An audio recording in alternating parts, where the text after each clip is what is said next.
Morning, everybody. It is Monday, November 24th, 2025. You can see I redid my hair again. That dusky purple was just like turning gray so fast, and I did not like it. So I colored over it with this red color, which is Arctic Fox's color ritual.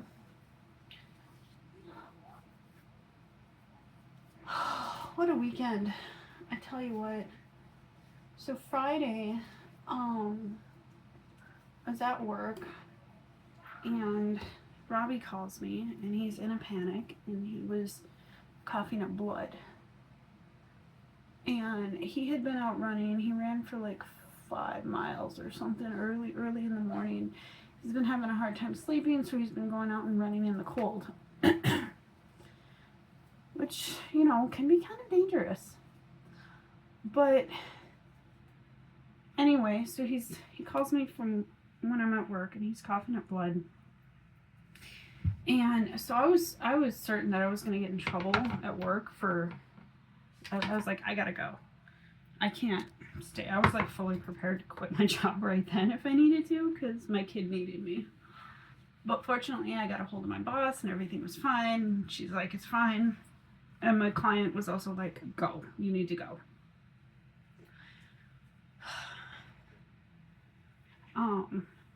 It had been a difficult day too, because so my client is much taller and heavier than me, and one of the reasons why I'm there is because he has trouble with balance, and sometimes he falls. Usually I'm able to kind of get in the right spot to like keep him up. I have to be pretty dang strong for that, because, you know, he's twice my size. But this particular day, he was falling too fast, and even though I got behind him, he ended up falling on top of me. Fortunately, because I am so strong, I was able to prevent him from getting hurt and lower him down. But it did kind of mess up my hip a little bit. It's not bad. It's fine now.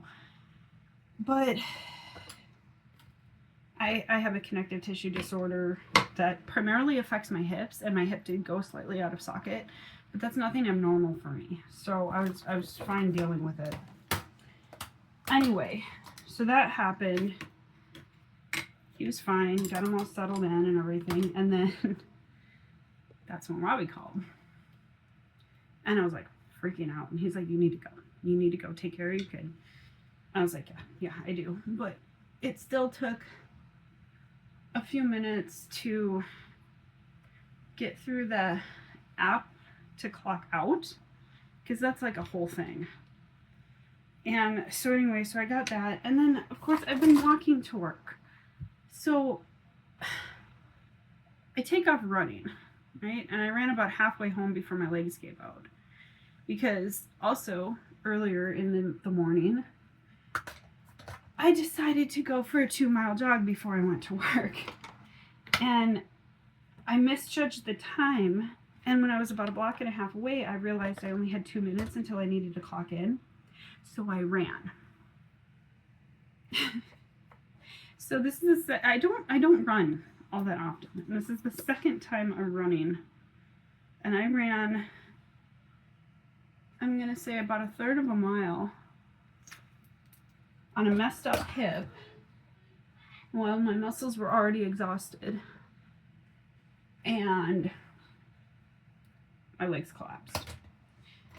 I didn't fall all the way to the ground, but I got back up and I got home. I got home within like 5 minutes. And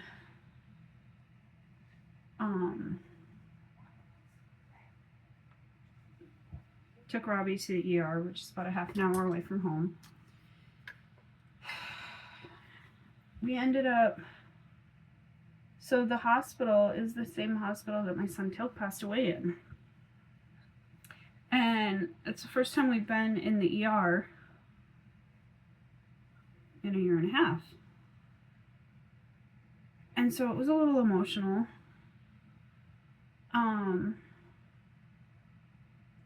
Not necessarily in a bad way though, because I was actually really grateful to see the staff that took care of Tilk.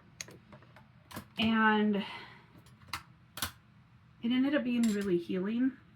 Turns out Robbie had bronchitis, and he's been diagnosed with asthma now. Like, he wasn't diagnosed with asthma as a kid, but he took some lung damage when he was in the Army. He had some pretty severe lung damage from getting pneumonia and it going untreated for like 2 weeks, and then he almost died from it. So he's got damage. Anyway, so the doctor happened to be the same exact doctor that saw Tilk that last day.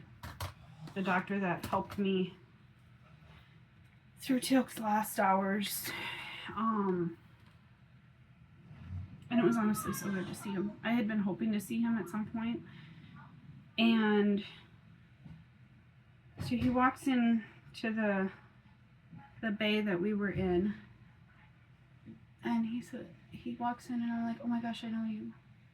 And he looks at me and he's just got this look of uncertainty. Like, he definitely recognized me, I think. I'll get to why he looked uncertain in a minute.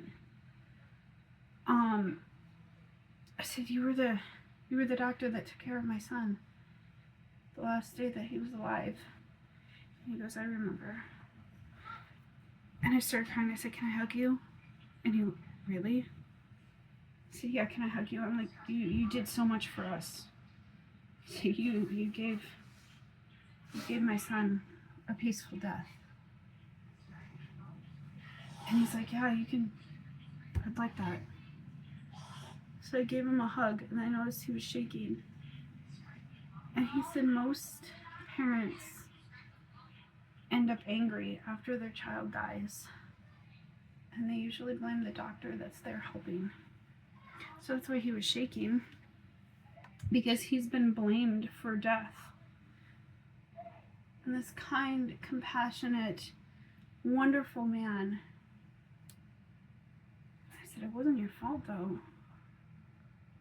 He said, it wasn't your fault either. He said, I've never seen such strength as I saw from you that day. He said, and to see you here smiling and not angry shows me that you've walked through grief in such a powerful and healthy way. He says, I don't normally see that. Normally, people, especially moms, get stuck and they can't move past it. They can't let go of the anger. And I said, but why would I be angry? It wasn't your fault. And he said, it wasn't your fault either. He said, you know, those tests showed that there was no saving him. There was, if you would have tried, he would have just died on the machines, all alone and scared. I said, I know. He said it takes real strength to know when it's time to let go. He said, what I saw that day was rare and beautiful. I said, all right, I'm going to go take care of the dog. See, I love you. Love you too, honey. I said, doctor, you gave my son a peaceful send-off. You made all the difference. And he goes, no, I didn't. I didn't do anything. He said, you did that. He said, all I did was give you a room. You were the reason why he was able to go peacefully. He said, you held him and you made it okay. You made it okay for him. He said, you gave him that peace. He said, I've never seen anything so powerful and profound in all my years as a doctor. He said, you are the reason why he died peacefully with a smile on his face.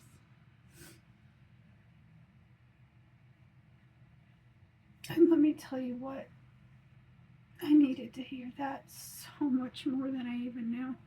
Because there was a big part of me that was blaming me for my son's death. Blaming myself. I didn't blame anybody else. I blamed me.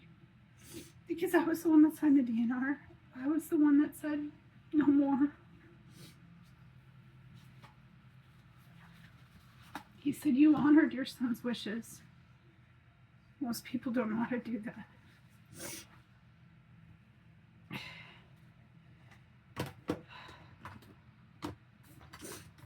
He said the whole hospital remembers him, remembers you. You had such a big impact on everyone. Just watching you love your son enough to let him go. Watching the way you took care of him. He said, we did nothing. We just stood back and watched. He said, all that peace, all of that, that was you.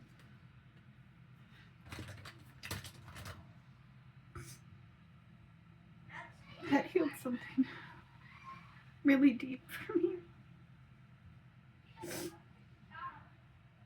And then Robbie also getting to see the doctor that was there. Because, you know, when Tilk died, Robbie was away in the army. Robbie had joined basic because he joined the army because he wanted, when his plan was, he would have been going through the 4 years of the army, and Tilk would have been an adult by the time he got done. And he planned on becoming Tilk's guardian and putting him on his military benefits. But Tilk died the same week that Robbie left. And we got a hold of Robbie through the Red Cross. And he was on the phone on a video call with me and Tilk when Tilk took his last breath. Tilk let go in that moment for Robbie. I know that sounds weird, but Robbie said to me, Mom, I don't know how long they're going to let me be on the phone. And it's going to kill me not knowing when he dies. Not knowing if he's still there. And I won't know until I can talk to you again, which might be weeks. Tilk squeezed my hand just slightly. Looked up at me. He pulled the oxygen off his nose. And he stopped breathing right in that moment.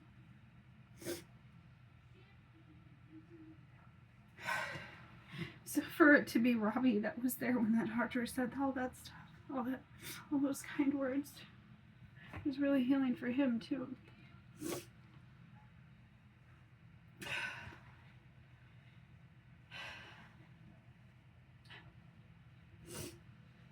So it was honestly, it was a tough day, but it was a good day.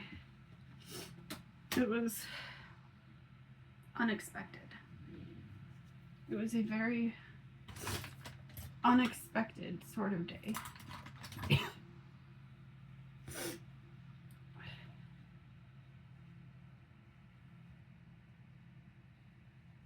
And we were right next to the room that he died in.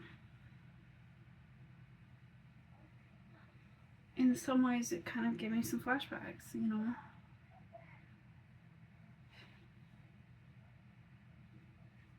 He died in room 218.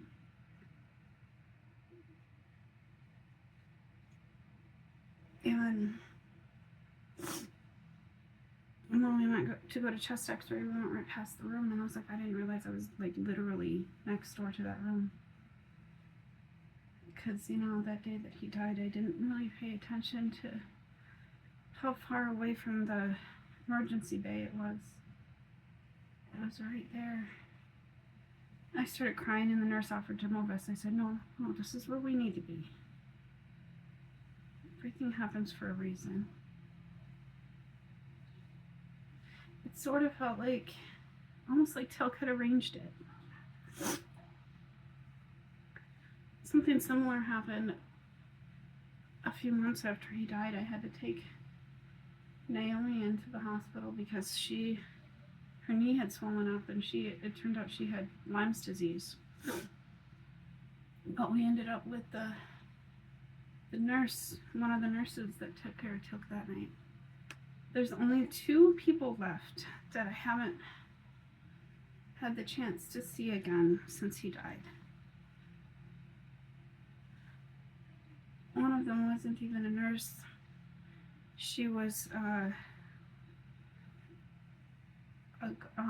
custodian, a janitor.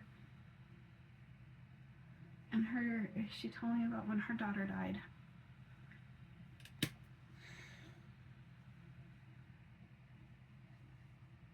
The people that were there with me that day, they were all strangers. And they were exactly the people that needed to be there. They carried me through the worst moment of my life. And I'll be forever grateful to them. But to hear from the medical staff that it was me that gave Tilk that peace and that ability to surrender without being afraid, that was really, really something. I needed to hear that.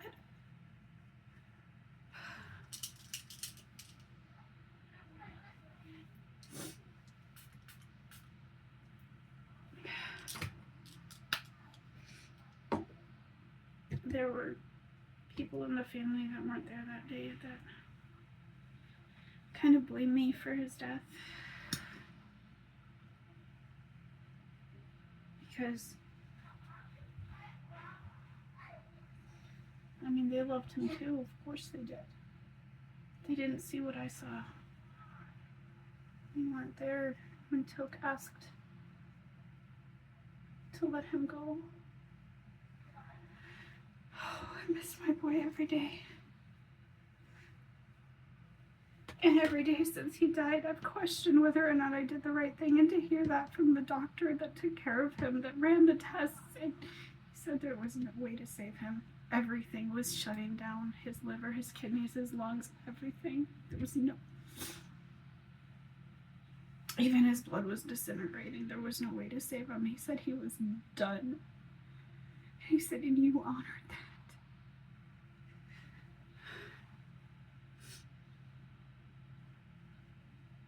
That meant everything. It meant everything. I felt like the words were coming directly from Tilk.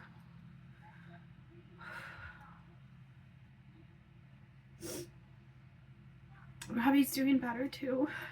They put him on antibiotics and gave him an inhaler. Gosh.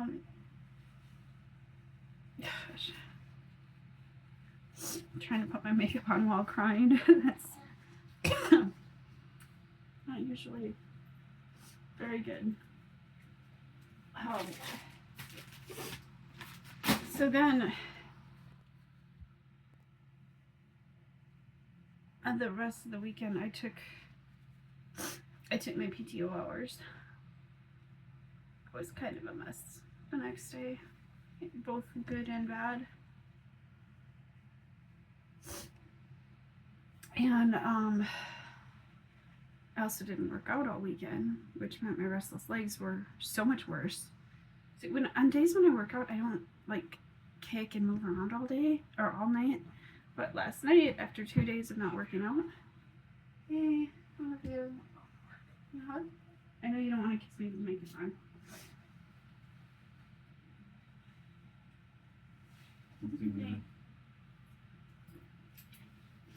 After 2 days of not working out at all, my legs were going crazy last night. I know, I was literally dreaming that I was running. So I gotta figure that out too, because like, the only way my legs stay still at night is if I like work myself into the ground. But I can't do that every day. I don't know. But anyway, it's time for me to go. You guys have a good day.